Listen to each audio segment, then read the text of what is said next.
You're listening to Catholic Chicago. Ahead, the Archdiocese of Chicago brings you programs about the people, events, and issues that touch our lives. Thanks for letting us be part of your morning. Now again, Catholic Chicago.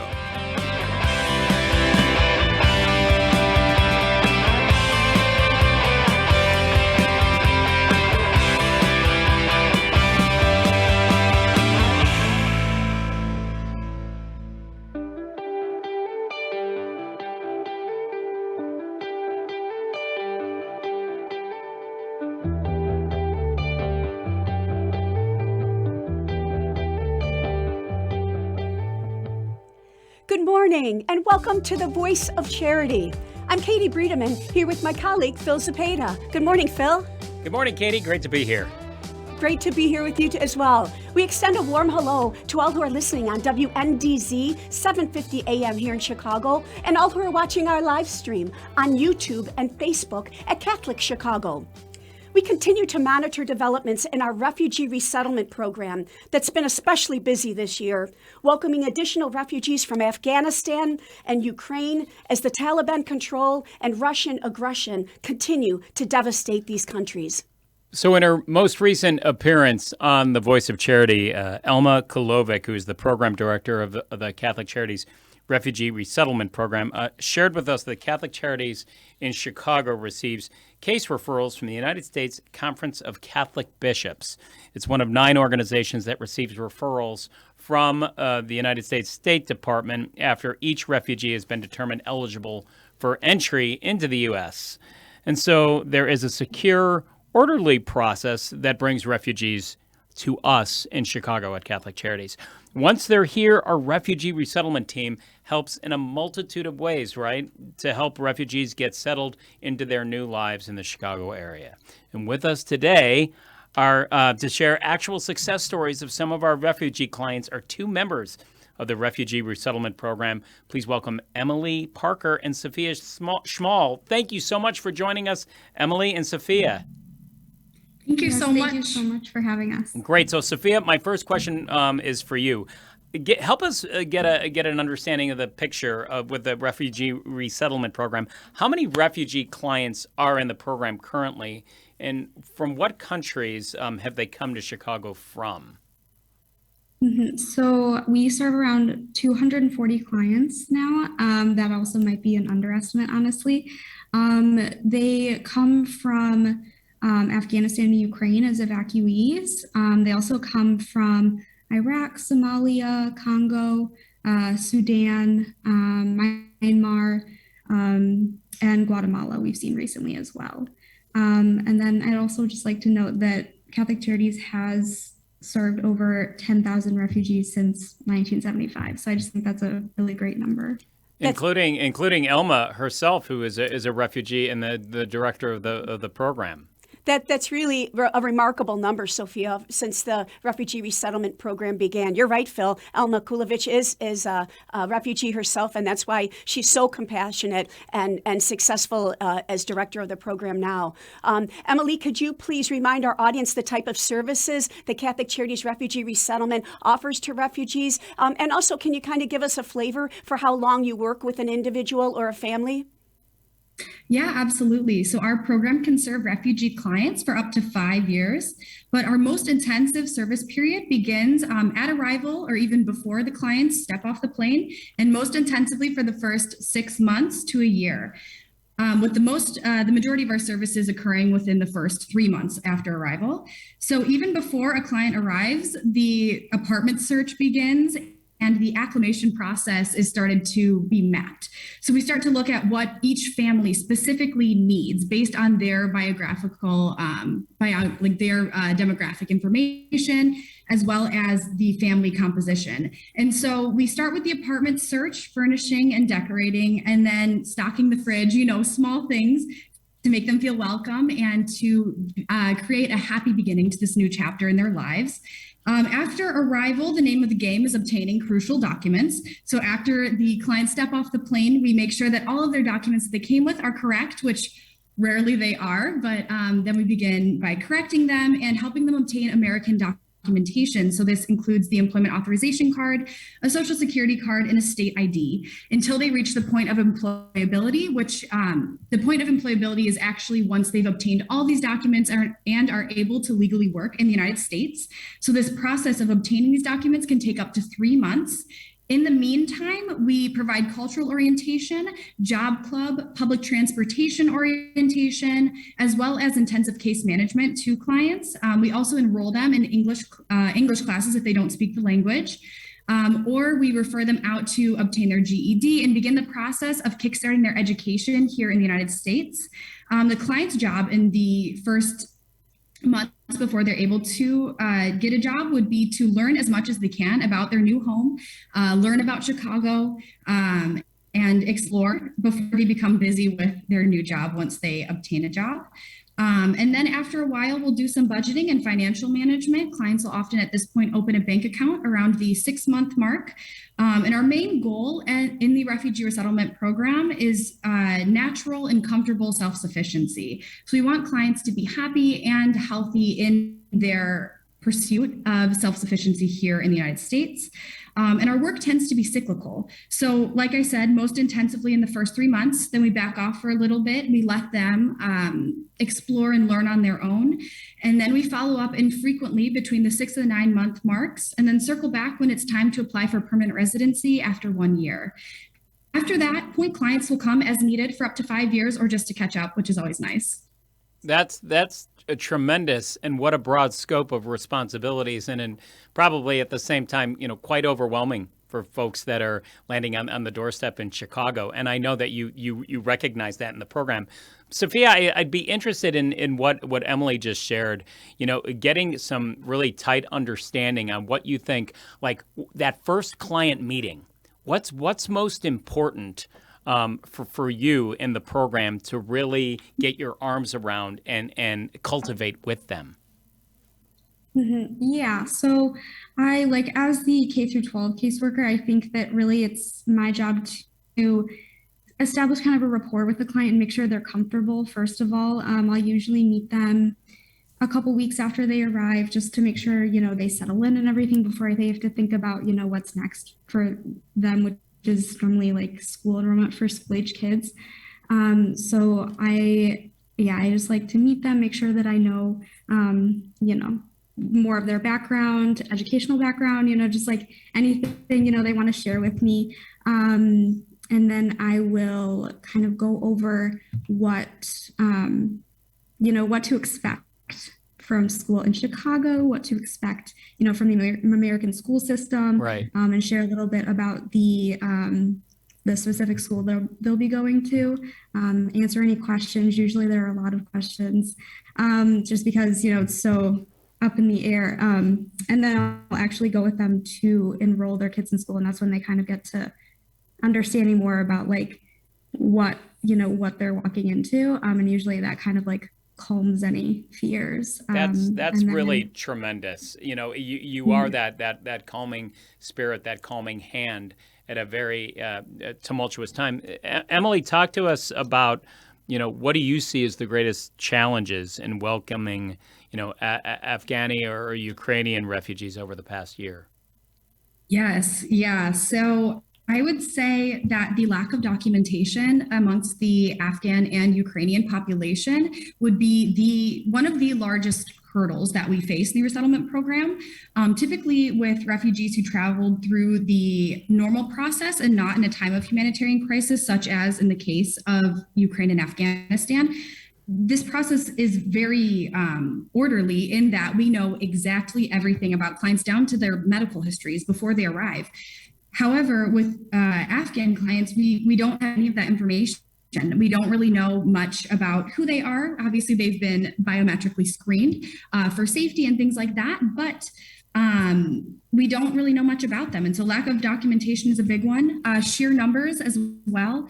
In FY20, the Refugee Resettlement Program welcomed 58 clients in one whole calendar year. From the months of September to December, that 4-month period, we welcomed 85 people. So it was a massive uptick in numbers. And so that would be one of the largest hurdles we also face in serving this population, is that just in times of humanitarian crisis, we're called to act.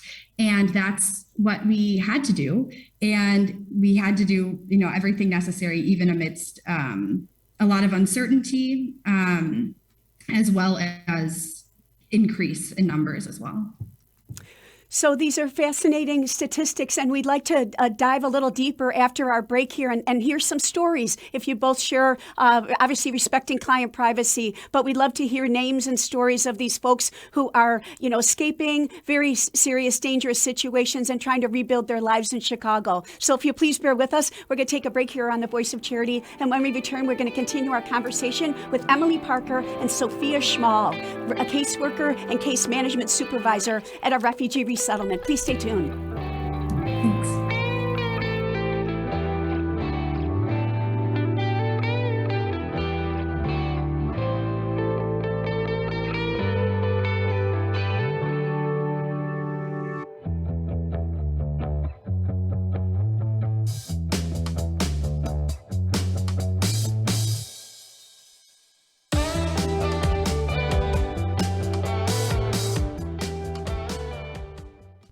Catholic Charities offers a wide variety of volunteer opportunities to those who want to share their time and help us serve people in need.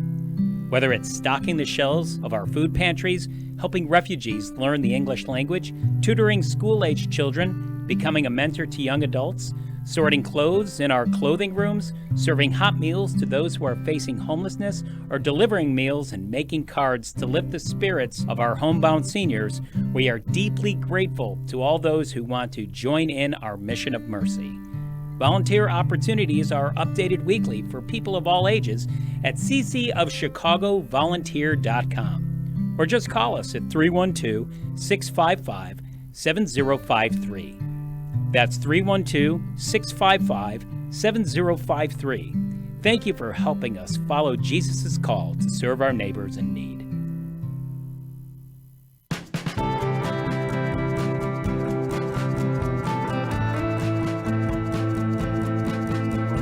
This is year 44 for me teaching. When I started here, there were teachers here that had taught me when I was a student. Now I'm the old person.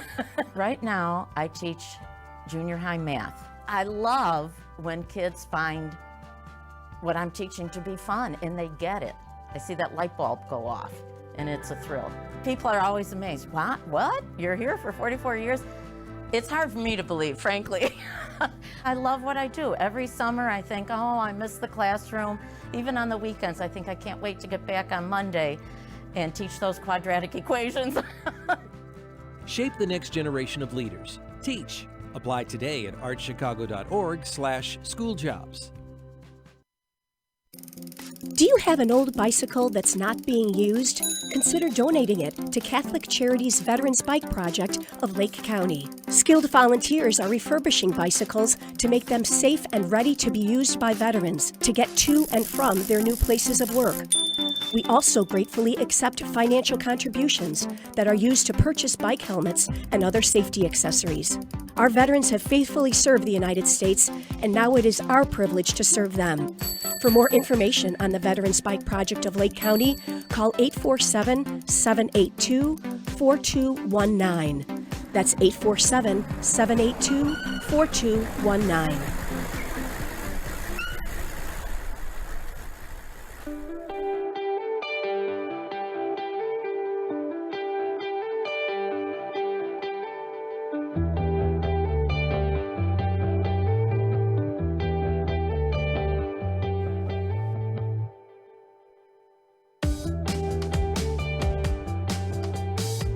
Welcome back to The Voice of Charity.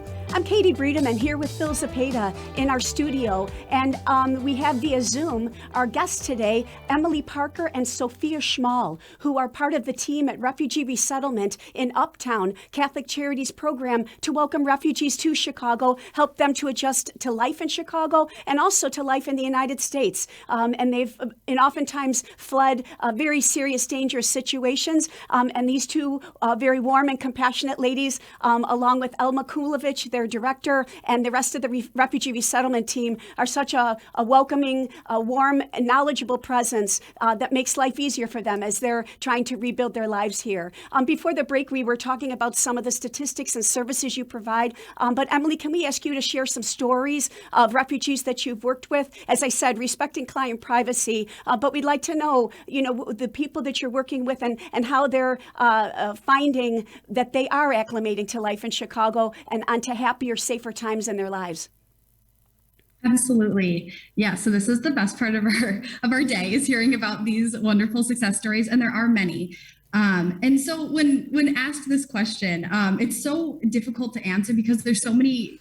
There's a few very large successes, but there are also so many, like just countless numbers of small successes, and those small wins are the things that ultimately lead to acclimating to life here in Chicago. So these small things, such as a woman being empowered to pursue her career for the first time, or refugee families starting new, like adding new members of their families, or coming up with creative solutions that we haven't necessarily thought of, as well as like promotions and excelling in jobs. Like these things are the things that ultimately lead to a happy, healthy, successful life here. And so these are the small wins that we like to emphasize in our program. And so I would say, but to give you a juicy story of a big win would be one of our clients actually got into university here in the United States. He speaks 3 languages. English is his 3rd language. He learned it as a teenager. However, he did all of the steps to get into an American university. He's here alone without his parents. He's, I think, 23 years old. And he got into a university here in the United States on a full ride scholarship. So, and he is going to make this country a better place. I am 100% certain of that. He was a law student back in Afghanistan. Unfortunately, degrees don't transfer over in the same way that they do. Like if you were to pursue a degree in another country, our American degrees typically transfer. A degree from Kabul University or Herat University does not transfer in the United States. So he had to start from zero, even though he was in his last semester of law school. But he was so happy to do it, happy to begin at a university here in the United States. He did so on a full ride scholarship. And he not only accomplished this for himself, but he offered to help other clients through the process. So that was one of the most heartwarming and wonderful success stories that we've seen here. Another one would be one of our clients who from day one, he was a C-130 pilot in Afghanistan. He actually helped in the evacuations himself.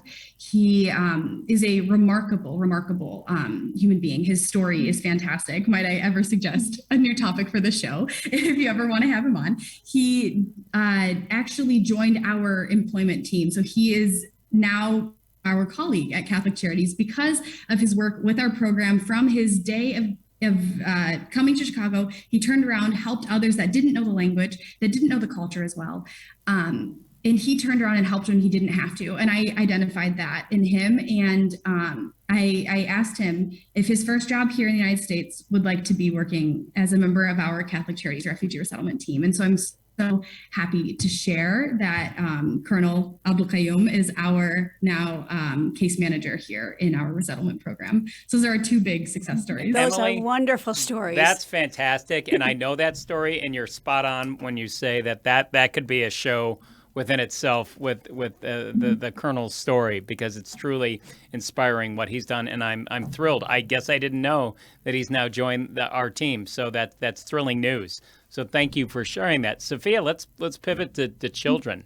I'd love to get a sense from you of some stories, but help characterize the reactions from children about living in America, and especially in such a different environment than what they're used to. So let's hear some stories about kids and gauging their reaction to living in this urban environment. Mm-hmm. Yeah.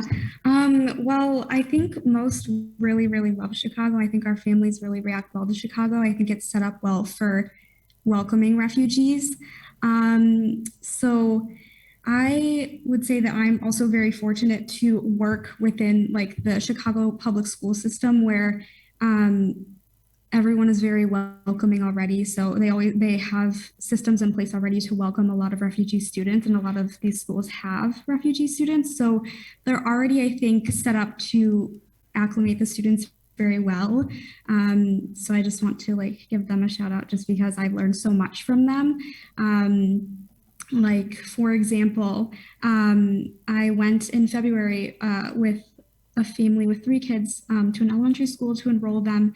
And right away, we had 3 different people in the front office speak with them in Arabic, which I think was just like amazing to them. I think they weren't expecting that at all. And honestly, I wasn't either. But yeah, so staff members will usually speak a different language. They have very like robust ESL programs already set up. So I think, communicating between like the agency, the Catholic Charities, and the schools, I think, it helps kids a lot. So I think, yeah, so one of my first cases when I came here about a year ago was just one little girl. I, enrolled her in school, and like I was learning alongside her family. We were all like learning together. She had grown up in a couple different countries. English was also her 3rd language. And she seemed to embrace the process very well. The school obviously helped a lot. And then I went back for a visit a couple months ago just to see how they were doing. And, she was speaking a lot more English to me. Like, the kids, I think, are hesitant at first, but then they become more confident with the language, which is really good to see. And then they like presented me with this ribbon, and they were like, "What is this?" She got it at school. And then I saw that I got to tell them that she was on the honor roll, and they gave her a ribbon for it. So I thought that was, I was just really excited to tell them about it. And her teacher was very complimentary. So I think, academically and friendship wise, I think she was adjusting very well. That's really profound, and it lands well with me what you were both saying about the simple wins, the small wins, because that's really significant in the lives of these people that their worlds have been turned upside down. Emily, talk to us a little bit more about the refugee employment services, because obviously that's got to be a big deal. For finding work, especially for women, and finding their pathways onto careers. So how does the employment team match refugees for jobs that they're qualified for, or searching for what those qualifications could be? Yeah, so we provide in-depth employment assessments that extract relevant skills. So we noticed that on some of our documents that we fill out, one of the barriers that we saw to employment was a statement that said client has no abilities that can be translated onto a resume. And we never use that, because I don't think that there is any human being in this world that does not have a skill that can be communicated into the workforce, regardless of what that is. And especially for women's empowerment, where they have not, in a case where a woman has not worked ever before, to say that someone has no skills, even when they've been managing a household their whole lives, that's absolutely not the case. So we extract any relevant skills, and we find that every human being has many skills that would benefit any workforce. And so we're happy to have them. And so we also do have some relationships with local employers that emphasize upward mobility, as well as emphasize learning the language on the job. So like I said earlier, in the beginning, we tell clients, focus on English, learn as much English as you can in the first couple months before you start working, because then you're going to be very tired. It's hard to go to class after working all day. And maybe if you have to you have a long commute, it's going to be a long day. And so we have employers that emphasize learning the language on the job as well. So they don't necessarily need the language to start sometimes, but they are working with people who also don't speak English as a first language, but do not share a common language. And so our clients typically learn English as they continue on with their career. So it's like a 2 birds, 1 stone situation. So that's something we look for. So our employment team does a really good job of matching clients into jobs that fit their relevant skill set, or allow them room for growth and upward mobility. And we've seen a lot of promotions and movement into managerial positions, which is always a good sign. That's great. It's wonderful. It obviously means that you've helped prepare them well for what employment is like in the United States.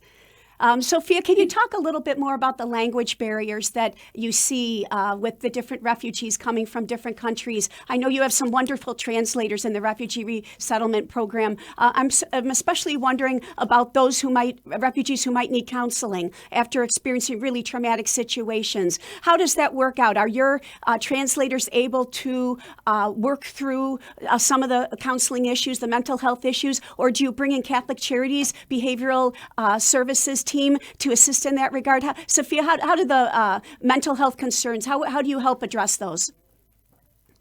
Yeah, so correct me if I'm wrong, so I'd say, so we do have like a lot of different interpreting resources we can go to. We have, language lines on phones a lot. We have in-person interpreters that we can bring in. And then we also have a lot of staff interpreters. So we're lucky to have a lot of staff who speak different languages. We have Amharic, Arabic, Burmese, Dari, Pashto, Spanish. So it's a talented staff. So, and in regard to mental health, I'd say we work through it a bit, but I think mostly we like to refer to other resources that we have in the community. The community is very rich. Like I said earlier, Chicago is very welcoming to refugees and has a lot of resources for them. So yeah, I don't know if you have more about that. Yeah, I think that all of our staff aims to have a culturally competent as well as trauma-informed care approach to our service providing for clients. And so we tend to have some warning signs that we look out for with regard to mental health. And we also have a culturally competent way of addressing that with clients to bringing forth different options for pursuing mental health care. But obviously, this is a really hard topic and a hard conversation to have with clients, especially in specific cultures where mental health is more stigmatized than it is in ours. So those are tough conversations. And I will say that referring to mental health is always hard because it's wait lists are long. Clients are on the public healthcare system, and so not a lot of providers will accept that. And so it's hard. It's a tough topic, but something that we're always pursuing and trying to get better at. So we've got one last question for you as we close out the show. I'll ask you to be brief. What would you like our audience to know that might be a myth or misconception about our refugee clients, or what would you like to communicate on their behalf? You got 15 seconds, each of you. Sure. Okay. So firstly, the Refugee Resettlement Program is incredibly safe. Our vetting procedures are incredibly robust. But however, that being said, the current systems in place in the United States make it incredibly difficult for newcomers to acclimate well in their new homes, and their settlement process is generally uncomfortable for all. Due to this, it's important for other channels of support and American citizens to love their neighbor by lending a helping hand to their refugee neighbor. Mm-hmm. Well, that's great. I think for time's sake, I think we'll leave it at that. You both have been such wonderful guests, and we appreciate hearing these stories. Thank you for being on the show today. You're really helping us all grow in awareness just how challenging the adjustment for our refugee clients is, and as they adjust to life in this new country in America. And you've also helped us grow in empathy for the recovery process that many of our refugees go through. So thank you. Real quickly, Emily and Sophia, can you give us the phone number or contact information for anybody in our audience who'd like to volunteer for Catholic Charities Refugee Resettlement Program? Sure. Yeah, I think a good number would be 312-655-7601. And this is my desk phone number. Wonderful. I know that family mentors, are needed, and also people just speaking English to the refugees as they're trying to adapt more here in Chicago. Am I right? Absolutely. Great. Yep. Well, any housing needs as well. Yeah. Okay, wonderful. I agree with Phil. You guys are totally inspiring us, and we'll look forward to having you back on to share more client stories. For now, thank you for being on the show today, and thank you for the vital work that you do every day. Of course. Thank you for the platform. So much. Thank you. And we invite you back next week for another edition of The Voice of Charity. For now, this is Katie Breedeman with Phil Cepeda, and we thank you for tuning in and believing in the mission of Catholic Charities.